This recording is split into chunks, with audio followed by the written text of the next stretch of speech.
We've all been told a lie. The lie is that talent is what separates the good from the great. We see it everywhere: the child prodigy, the natural-born athlete, the overnight success. Society celebrates this idea of innate genius, making us feel like some people are just destined for greatness, while the rest of us aren't. It's a powerful story, and it's a discouraging one. But what if the thing that really determines your success isn't something you're born with, but something you build, day by day, brick by brick? Have you ever given up on something because you thought you just weren't talented enough? An instrument, a sport, a business idea. You hit a wall, you struggled, and that quiet voice in your head whispered, maybe you just don't have what it takes. That voice is the lie. And today, we're going to expose it and replace it with a truth that's way more powerful and liberating. Your dedication is your destiny. Our obsession with talent runs deep. We call successful people gifted or geniuses. It's a clever little trick we play on ourselves. The 19th century philosopher Friedrich Nietzsche pointed out that when we label someone a genius, we're basically putting them on a pedestal. It makes them seem magical, almost divine. And if their success is a gift from the heavens, then our own failures don't feel so personal. It lets us off the hook. But this mindset has a huge downside. It creates what's called a fixed mindset, the belief that our abilities are set in stone. And when you believe it's all about innate talent, any setback feels like a final verdict. It feels like proof that you've hit the ceiling of your natural ability. So what happens? You quit. You give up on the guitar because your fingers feel clumsy. You abandon your startup after the first rejection. You stop writing because the first draft is a total mess.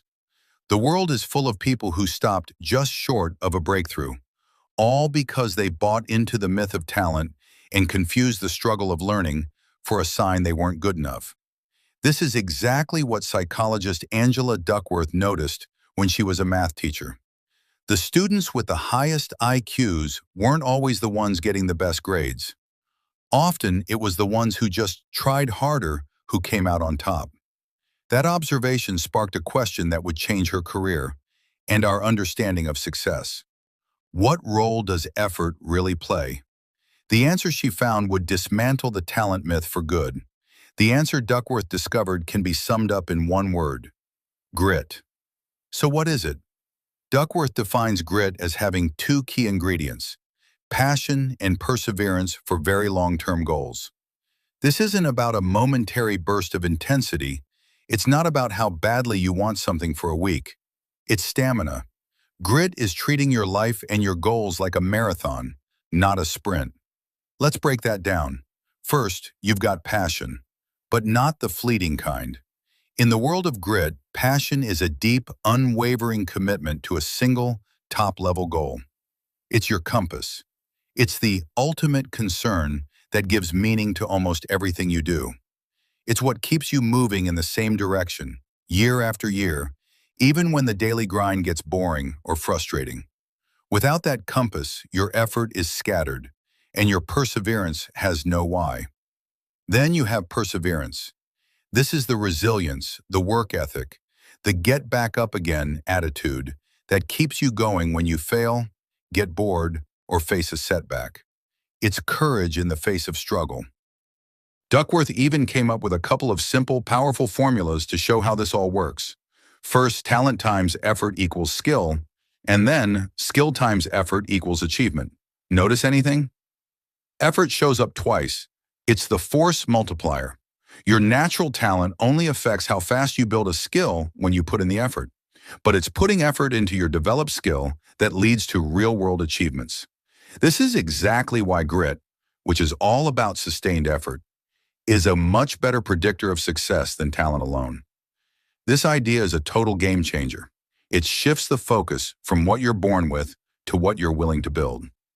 If you're finding this perspective valuable, take a second to subscribe to the channel. We're all about exploring the mindsets and strategies that help you build a more amazing life. The proof for grit isn't just theoretical. You can see it everywhere. Duckworth's most famous study was at the U.S. Military Academy at West Point. Getting into West Point is insanely competitive. You need top grades, incredible fitness, and even a nomination from a member of Congress. But despite this brutal selection process, a number of cadets would drop out, many during a grueling 6-week summer training program known as Beast Barracks. For years, the military tried to predict who would quit. They used a whole candidate score, a formula that included SAT scores, class rank, and physical fitness. But it wasn't a great predictor of who would actually make it through Beast. Then Duckworth came in with her grit scale, a simple questionnaire that measures passion and perseverance. The results were stunning. Grit was the single most reliable predictor of whether a cadet would stick it out. It wasn't the smartest or the most physically gifted cadets who were guaranteed to succeed. It was the grittiest. This pattern shows up in all sorts of fields. But what does it look like in real life? Consider the story of Bob Mankoff, the legendary former cartoon editor for The New Yorker. When Mankoff decided to become a cartoonist, he faced a mountain of rejection. For years, he kept submitting cartoons to the magazine, and for years, they kept rejecting them. He racked up over 1,000 rejections before he made his first sale. Most people would have given up. They would have decided they just didn't have the talent. But Mankoff's passion for humor was his compass. Instead of quitting, he persevered. He went to the library and studied every New Yorker cartoon published since 1925, reverse engineering what made them work. He kept drawing, kept submitting, and finally he broke through. He'd go on to publish hundreds of his own cartoons, including one of the most famous in the magazine's history. That is what grit looks like. It's seeing rejection not as a verdict, but as feedback. From athletes like Manny Pacquiao, who rose from extreme poverty to become a world champion through relentless training, to entrepreneurs who hear no hundreds of times before getting a yes, the story's the same. Success isn't an accident of birth. It's a monument built from passion and perseverance. Here's the best part. Grit isn't fixed. Unlike talent, it's something you can actively build. So how do you do it? It starts with a few deliberate practices. First, find your passion through action. You don't discover your passion by sitting in a room and thinking really hard. You find it by exploring. You can't know what will captivate you for years until you actually try some things. So start trying. Pick an interest and dedicate a little time to it every day for a month. See what energizes you and what drains you.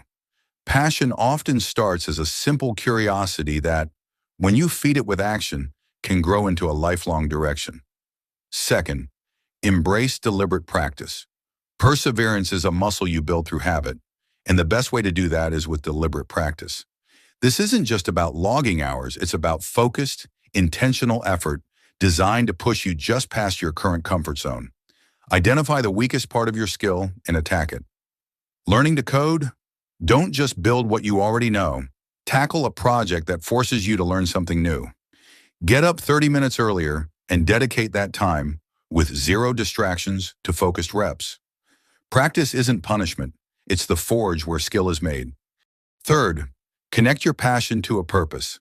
To stick with something for the long haul, it helps if it's about more than just you. The grittiest people often feel their work matters to others. Find a way to connect what you do to something bigger than yourself. If you love to write, how can your words help someone else? If you're building a business, what problem are you solving for your community? Purpose is the fuel that keeps the fire of passion burning when your personal motivation starts to fade. It transforms an ambition into a mission. For much of her childhood, Angela Duckworth's own father used to tell her, "You know you're no genius." It was his way of saying he was worried about her. Years later, she was awarded a MacArthur Fellowship, popularly known as the Genius Grant. The irony is just perfect. She got a Genius Award for discovering that being a genius isn't actually the most important thing. The lie of talent is tempting because it gives you an excuse, but the truth of grit is empowering because it gives you control. Your future isn't written in your DNA. It's written in the choices you make every single day. It's written in the moments you decide to get back up after falling down. It's written in your stubborn refusal to abandon a goal you truly care about. Passion is your compass. Perseverance is your engine. Together, they create the unstoppable force of grit. Your dedication is your destiny. What's one goal you have that you're willing to be gritty about? Share it in the comments below. Let's build a community of accountability and start building our grit together right now.